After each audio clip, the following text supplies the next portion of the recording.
Alors, pour comprendre les transformations de l'expérience musicale en régime numérique, il est au moins aussi important d'entrer dans les dispositifs sociotechniques de l'écoute que d'en sortir. Certainement pas pour prendre de la hauteur, mais au contraire pour rester au plus près de l'écoute située de la musique et de sa contingence, qui n'est pas exactement du hasard, puisque le mot est utilisé, mais de la contingence. C'est ce que je propose de faire ici en interrogeant, dans le même mouvement, les situations d'écoute partagée et les conversions numériques de l'expérience musicale, les épreuves de l'expérience publique et la place de la musique dans la vie quotidienne. Ce sera notamment l'occasion de repérer ce que le virage numérique engage comme continuité et comme discontinuité, mais aussi de remettre partiellement en question l'hypothèse d'une musicalisation du quotidien associée à ce qui a été appelé la numérimorphose. Pour ce faire, je vais m'appuyer sur plusieurs enquêtes menées conjointement. La première est une ethnographie au long cours d'un magasin de disques spécialisé, progressivement devenu site de vente en ligne de 1999 à 2010, avant de migrer sur la plateforme Discogs, que je vous détaillerai un tout petit peu, de 2012 à aujourd'hui. J'ai pu ainsi analyser les manières dont l'écoute partagée en situation permet la formation collective d'une culture musicale. Cette enquête, elle m'a aussi permis de documenter le passage du commerce physique de la musique au format numérique de distribution de la musique, ce qui m'a ensuite conduit, d'une part, à examiner l'évolution des systèmes de recommandation des sites et applications dédiés à la musique, Tunes, Shazam, Deezer, Spotify, etc., pour comprendre ce qu'ils changent ou non dans les modalités d'échange de la musique. D'autre part, en comparant les configurations d'usage de ces sites à celles de la plateforme Discogs et en comparant ce qui s'y passe, j'ai pu repérer que l'utilisation de systèmes de recommandation très similaires n'accompagne pas nécessairement le même genre d'expérience musicale. Parallèlement à ces recherches, j'ai mené une série d'enquêtes en France, en Angleterre, en Australie, de la fin des années 90 à aujourd'hui, sur les transformations de l'écoute musicale et de l'expérience publique, dans les espaces publics urbains, dans les transports en commun, dans les clubs, les festivals, les free parties, etc. Ces investigations me donnent l'occasion de faire un pas de côté, puisque les technologies numériques ne sont que des éléments parmi tant d'autres des situations et des pratiques observées, et elles permettent de prendre en compte l'hétérogénéité de l'expérience musicale, pour mieux saisir la place de la musique aujourd'hui et peut-être envisager les futurs.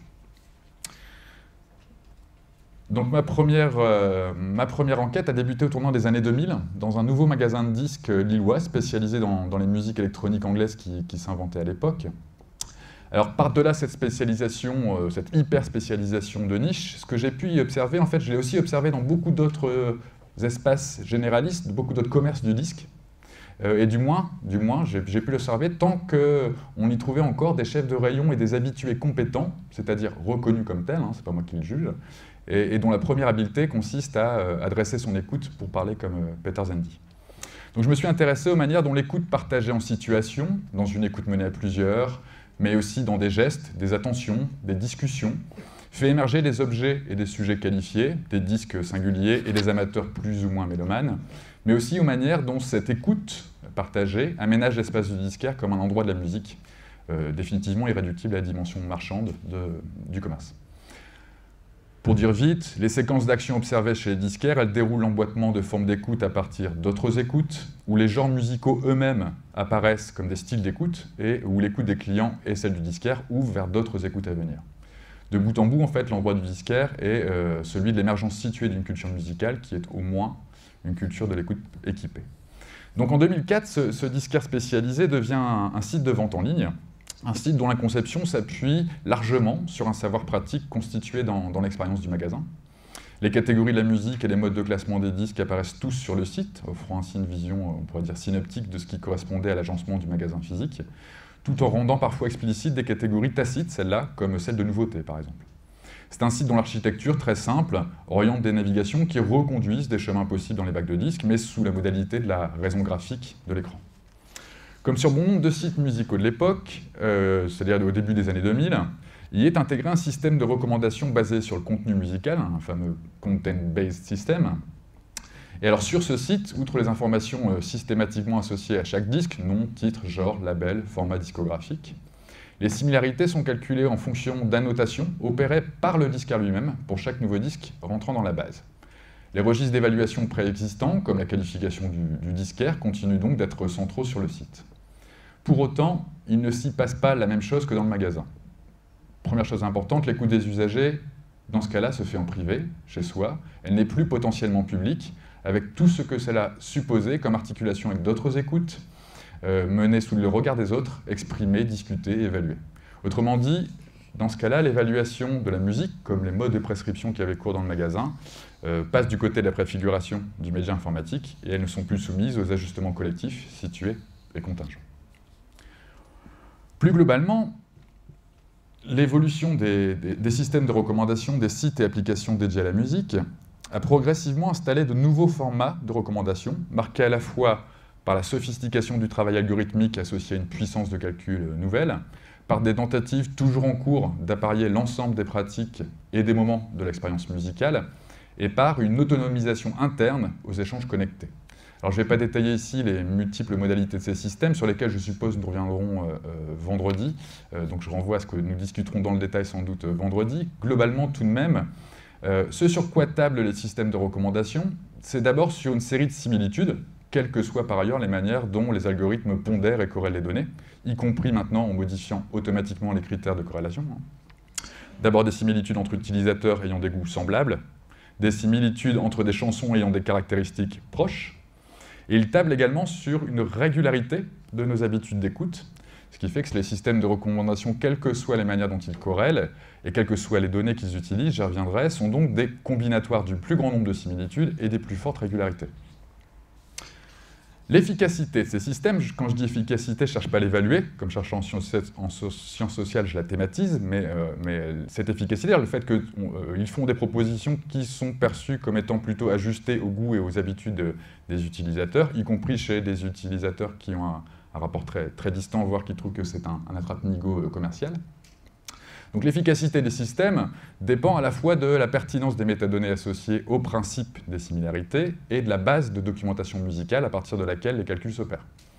Les données produites et utilisées concernent des manières de classer, de ranger, de se repérer dans l'offre musicale, ainsi que des manières d'en parler et de la qualifier, puisqu'il y a aussi tout un tas d'analyses dites textuelles. Je ne vais pas rentrer dans le détail, mais bref, on pourrait revenir là-dessus. De fait, les algorithmes embarquent un arrière-plan culturel commun, et notamment des sédimentations historiques associées à la discomorphose de la musique au XXe siècle.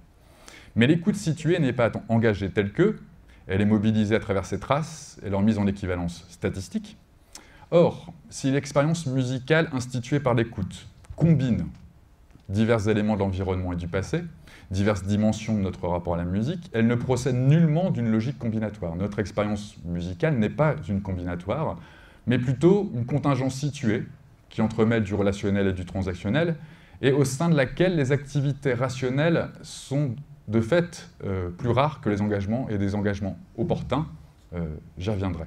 Ce sont donc des combinatoires, ces algorithmes-là, qui s'appuient sur une expérience partagée de la musique, donc il y a une continuité en ce sens, la transfigurent, et puis créent de nouveaux matériaux sensibles pour les expériences à venir. C'est en ce sens que ces conversions numériques sont des formes de domestication de l'expérience musicale, je veux dire celle qui s'est constituée au cours du XXe siècle, là, pas un idéal d'expérience musicale, mais celle qui s'est constituée notamment et notoirement de manière discomorphique. Donc on met de domestication au sens de Goody dans la raison graphique. D'une part, l'infrastructure numérique produit d'abord des univers visuels, mis en texte, mis en images, où ce sont des listes qui apparaissent comme les modalités concrètes du filtrage opéré dans la masse des musiques disponibles. D'autre part, ce sont des univers qui sont devenus relativement autonomes des autres formes d'activité sociale. L'évolution des systèmes de recommandation semble en effet dessiner deux époques. Une première où ils étaient très appuyés sur le savoir-faire du commerce musical traditionnel, et une seconde, marquée par la relative standardisation des modalités d'échange en ligne, où ces systèmes sont plus autonomes, c'est-à-dire construits sur une combinatoire en propre, qui détermine ses pondérations en fonction des traces des usages des sites et d'agrégation de données sur d'autres sites, donc globalement sur des données internes au web et aux applications numériques. La logique combinatoire et la raison graphique configurent ainsi une nouvelle forme de contingence interne qu'on pourrait appeler ensembliste identitaire pour parler comme Castoriadis. Le calcul endogène des ressemblances et des régularités augmente la conformité des usages possibles en les détachant des endroits de l'écoute partagée extérieurs au web et aux applications. Autrement dit, l'efficacité de ces systèmes, elle se double d'un potentiel de conformisme mathématiquement irrémédiable. Et je dis bien d'un potentiel. Parce qu'effectivement, c'est sûr, les propositions sont relativement conformes au goût des usagers, que ceux-ci soient uniformes ou diversifiés, mainstream ou pointus. Ils participent à consolider, on pourrait dire comme ça, notre propre conformité à nos habitudes, nos goûts, nos repères, nos sociabilités. Mais la conformité interne des recommandations, elle ne donne lieu à un conformisme musical généralisé que dans l'hypothèse où ce serait l'unique mode d'accès à la musique. C'est pourquoi Internet apparaît alors, plus que jamais, comme un espace privilégié au bénéfice des pratiques mélomaniaques, c'est-à-dire les pratiques qui tentent d'apparier suffisamment de dispositifs variés pour éviter des choix conformistes, ce qui nous oblige aussi à reconnaître que c'est aussi symétriquement un espace au bénéfice de celles et ceux qui n'utiliseraient que les sites dominants et qui délèguent la question du tri et de la découverte à des systèmes automatiques du coup bien commodes. Donc ils sont aussi au bénéfice de ces formes d'usage-là. C'est vrai qu'en effet, les grands amateurs sont loin de se contenter de ces sites. La plateforme Discogs, où mon disquaire lillois a migré parmi des dizaines de milliers d'autres vendeurs de disques, est un cas exemplaire des pratiques mélomaniaques contemporaines. Brièvement, Discogs, c'est d'abord une base de données discographique, dans un premier temps dédiée aux musiques électroniques sur support vinyle, et puis élargie à l'indexation de toute forme d'enregistrement sonore. C'est aussi un site qui est devenu un espace marchand important, mettant en relation des vendeurs et des clients, très souvent experts dans leur domaine musical de prédilection. Il faut attendre le tournant des années 2010 pour que Discogs intègre la possibilité d'écouter de la musique, et encore intègre, ici, en fait, via YouTube.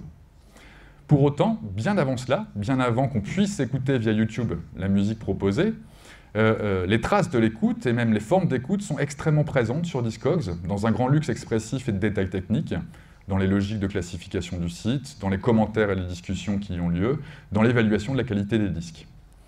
De même, si Discogs propose des recommandations qui sont elles aussi calculées, avec un système qui ressemble aux autres, peut-être un peu moins sophistiqué, en fait, celles-ci le sont d'abord à partir des fiches documentaires qui sont vraiment la matière première et partagée de la plateforme. En effet, le cœur des activités menées par les usagers de Discogs, c'est la constitution de fiches discographiques, que les disques concernés soient ou non d'ailleurs disponibles chez les vendeurs dans l'espace marchand. Ces fiches constituent la base documentaire pour les trois espaces, l'édition, commentaire, marché. Et elle est d'ailleurs utilisée par des mélomanes qui ne la fréquentent que pour cet aspect. Ces fiches ne sont éditées que dès lors qu'elles ont été validées de manière collaborative. Elles sont extrêmement précises. Aux informations habituelles, artistes, titres, etc., s'ajoutent tout un tas d'éléments qui concernent et la matérialité et la biographie des disques. De fait, ce qu'on observe sur Discogs, c'est un processus constant de rematérialisation des disques pourtant absents. La question de la qualité matérielle des disques, c'est pas si étonnant, elle semble se poser de manière accrue depuis que la musique s'échange massivement sous format numérique. Ce processus s'appuie évidemment sur l'arrière-plan discophilique qui est au cœur de la plateforme, et il requiert un travail d'enquête qui engage la question de la confiance. Ces enquêtes, en fait, elles visent à vérifier les informations partagées sur la base d'une confiance partagée dans l'expertise croisée des usagers de Discogs, une confiance qui n'est jamais acquise, qui est elle-même évaluée, mais aussi sur la base d'une méfiance, voire d'une défiance à l'égard des informations musicales circulant ailleurs sur Internet et des problèmes récurrents pour identifier les sources des documents. Donc quand on compare Discogs avec les informations, avec iTunes, Spotify ou Deezer, on pourrait se dire dans une première approche qu'il y a un écart de plus en plus important entre d'un côté des formes d'amateurisme très spécialisées, pratiquant une écoute érudite, partagée dans des proportions totalement inédites, et puis de l'autre, des usages se cantonnant à l'information distribuée par les grands sites et à la commodité des systèmes de recommandation qui satisfont des besoins de découverte bien conformes aux habitudes d'écoute. J'ai passé une... Ouais, on était là. Oui, j'en ai même passé deux, excusez-moi. Non, on était bien là. Pour autant, cela ne signifie pas un gap entre des actifs et des passifs, ou entre une vraie expérience musicale et un résidu d'écoute. Et c'est peut-être la limite d'une sociologie symétrique des techniques, comme j'ai un peu fait jusqu'ici, parce que rentrer dans les dispositifs, c'est ce qu'on appelle toujours les boîtes noires, nous informe sur leur mode de fonctionnement, à la fois social et technique, mais pas sur le sens qu'ils prennent en situation. Cela ne nous permet pas d'accéder à l'expérience comme ensemble de significations issues des transactions entre les agents et leur environnement. Par exemple, si on reprend la question de la confiance, la confiance, elle n'est plus forcément en jeu. Il ne s'agit pas vraiment de faire confiance au système de recommandation, ni pour des pratiques mélomanes, ni pour d'autres. En l'occurrence, plus les systèmes de recommandation deviennent autonomes, plus ils se nourrissent essentiellement de données produites dans l'environnement numérique, plus ils sont utilisés pour le plaisir du jeu aléatoire et de la sérendipité. De plus, l'expérience musicale continue d'être hétéromorphe et la vie quotidienne, elle, qui s'articule, c'est vrai, de plus en plus à des environnements techniques, continue pour autant à actualiser et à rejouer différentes formes de normativité sociale. Je vais y revenir brièvement. On pourrait dire que l'expérience musicale forme une unité et elle permet la continuité de notre intérêt plus ou moins fort pour la musique. Elle se vit au présent et de manière située, tout en s'appuyant sur des écoutes, sur des habitudes et des pratiques sociales passées. Une des caractéristiques importantes, il me semble, de l'expérience musicale, c'est qu'elle est d'abord tournée vers elle-même. Devenir amateur de musique, c'est multiplier les occasions de vivre ces expériences tournées vers elles-mêmes, ou, pour reprendre la formule d'Antoine Aignon, le goût, c'est d'abord un opportunisme du moment et des situations. Cela ne signifie ni un engagement total, ni une attention de tous les instants. L'expérience musicale alterne des engagements forts et des focalisations fugaces, des moments intenses et des occasions légères. De ce point de vue, la domestication numérique de l'expérience musicale, celle que j'ai décrite juste avant, elle relève à la fois d'un projet de maîtrise de l'incontingence de l'expérience et d'une possibilité de produire cette contingence, grâce notamment, c'est vrai, aux dernières générations d'algorithmes qui ajustent leur corrélation en fonction de régularités repérées dans telle ou telle configuration numérique et qui n'arrêtent pas de changer leur modalité de corrélation. Mais d'une part, nous continuons, mélomanes comme amateurs occasionnels, d'écouter de la musique ailleurs, seuls ou entre amis, dans des concerts, des fêtes, des festivals, dans les transports en commun ou dans sa voiture. Ok. Et puis d'autre part, plus les sites et applications dédiés à la musique cherchent à nous proposer des recommandations et des services personnalisés, plus ils laissent de côté des processus de singularisation de notre expérience musicale, et notamment le fait que cette expérience passe par l'aménagement d'un endroit d'écoute à la fois sensible et intelligible, et où, certes, c'est vrai, hein, avoir une expérience musicale, c'est susciter, enfin faire revenir des expériences du passé, mais que la mobilisation au présent de ces expériences, ça reste imprévisible. Alors sous cet angle, il faut aussi, il me semble, c'est important de ne pas confondre la continuité technologique, ou ce qu'on a appelé la convergence technologique, avec la continuité de l'expérience musicale, comme expérience à la fois personnelle et partagée. Dans les enquêtes que j'ai menées dans les espaces publics urbains, dans les transports en commun, dans les clubs, les festivals, j'ai pu observer que les épreuves de l'expérience publique, en particulier les règles tacites de la civilité urbaine, ou les conventions de la présentation de soi, peuvent autant participer de l'intensité de l'expérience musicale que brider l'engagement dans la musique. Alors bien sûr, les pratiques d'écoute solitaire et nomade, équipées de casques, d'oreillettes, sont suffisamment partagées pour faire partie d'une culture commune, mais c'est important, nos mobilités ordinaires se déploient dans des environnements qui ne sont pas neutres. Leur consistance matérielle à ces environnements, leur consistance géographique, elle nécessite de maintenir une attention sagace, pour ajuster sa conduite à l'imprévisibilité des situations, si bien que notre présence à la musique, elle est relativement discontinue. De plus, si nous nous y côtoyons, si nous nous voyons les uns les autres en train d'écouter la musique, notre présence aux autres ne relève pas de l'écoute partagée, mais d'une visibilité mutuelle, qui, elle-même, est déjà contrainte par la médiation normative de ce que Goffman a appelé l'inattention civile. Symétriquement, c'est vrai, mes observations semblent confirmer l'omniprésence de la musique dans la texture des villes contemporaines, qu'elle soit diffusée dans les magasins, les stations de métro, jouée par des musiciens de rue, ou dans le métro aussi également. Mais si tant est que l'on entende effectivement la musique diffusée dans les galeries marchandes ou les stations de métro, elle fait partie, me semble-t-il, des éléments de l'environnement qui forment difficilement des prises évidentes pour l'écoute, et on pourrait dire qu'elle relève d'une espèce de phénoménalité par défaut. Plus globalement, à mesure que nos modes d'écoute bénéficient du développement des technologies associées pour habiter et traverser tous nos espaces de notre vie, intime ou publique, nous sommes devenus de plus en plus visibles comme auditeurs, dans la rue comme sur Internet, dans le métro comme au travail.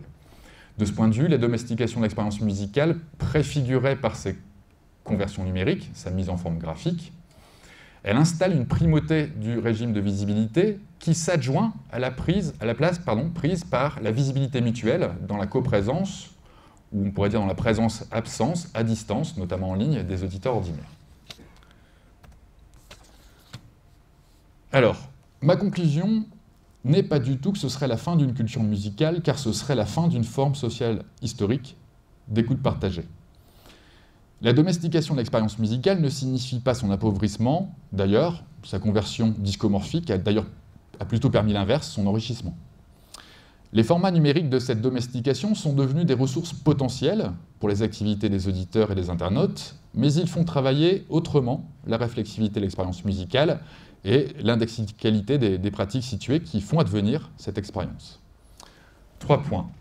Premièrement, je dessine un écart grandissant entre d'un côté des écoutes concentrées dans les dispositifs nomades de l'offre numérique et de l'autre, l'agencement d'occasions d'écoute très diversifiées, soutenant des pratiques de mélomanes qui font un usage très instrumental, de fait, des technologies numériques.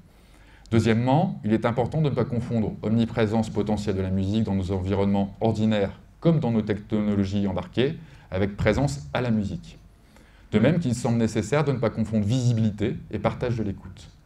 Troisièmement, si nous partageons de plus en plus le monde par le regard et de moins en moins par l'écoute musicale, c'est peut-être à cet endroit que se situe le gap entre mélomanie augmentée et intérêt distant pour la musique, dans les possibilités moins ordinaires peut-être, moins publiques en tout cas, de fonder un être ensemble par l'écoute de la musique comme musique.